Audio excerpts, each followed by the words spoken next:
সকাল সকাল বাড়ির সকলকে বাড়ি থেকে বের করে দিয়ে কাজের জন্যে কি খাবেন ভাবছেন?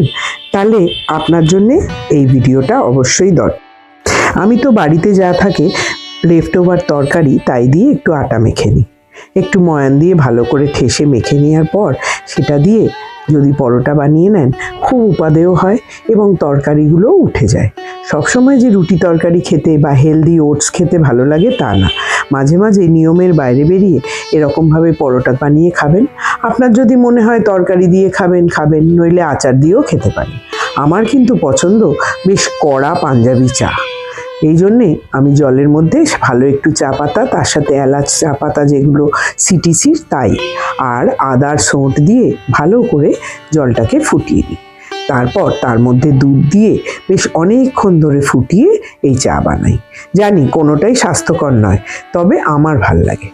এই চা আর ওই পরোটা দিয়ে সকালবেলা ব্রেকফাস্ট করে দেখবেন, বেশ ভাল লাগবে। এরম বড় 1 কাপ চা ছাড়া আমার আবার চলে না।